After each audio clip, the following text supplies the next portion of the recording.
নিশ্চিতভাৱে অসমৰ ৰাইজৰ যোৱা নিৰ্বাচনত ডক্টৰ হিমন্ত বিশ্ব শৰ্মা ডাঙৰীয়াৰ নেতৃত্বৰ প্ৰতি যি ব্যাপক সঁহাৰি আৰু ৰাইজে যিটো আশা আৰু সপোন লৈ পেলাই বিজেপি পৰৱৰ্তী চৰকাৰখন গঠনত আশীৰ্বাদ দিছে, আজিৰ পৰা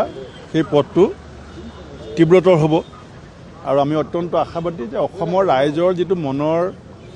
আৱেগ আৰু অনুভূতি, ৰাইজে যিজনক সন্মুখত লৈ পেলাই নিৰ্বাচন খেলিছে তেওঁকে আজি নিশ্চিতভাৱে বিধায়কসকলে হওক বা বিজেপিৰ কেন্দ্ৰীয় নেতৃত্বই ৰাইজৰ যিটো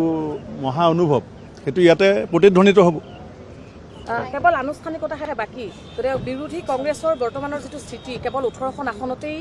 সংখ্যালঘু সমষ্টিত তেওঁলোকে জয়লাভ কৰিছে, আনহাতে এই গোটেই বিষয়টোক লৈ কেনেধৰণে মন্তব্য ব্যক্ত কৰে? কাৰণ দীৰ্ঘদিন ধৰি মই প্ৰথমতে কৈছিলোঁ, তেতিয়া আপোনালোকৰ মনত হয়তো সম্পূৰ্ণ বিশ্বাস হোৱা নাছিলে যে দলটোৱে এজন মানুহে চলাই আছে আৰু কালি দলটো গৈ এটা জেগাত থুপ খাইছে, যিটো মই 50 দিনৰ আগত কৈছিলোঁ তাৰ বাস্তৱিক প্ৰতিচ্ছবিখন APCC-R বুলি, সেইটো কালি আপোনালোকে বাস্তৱিকভাৱে দেখিছে। আগত মই কওঁতে অলপ আপোনালোকৰ মনত সন্দেহ আছিলে,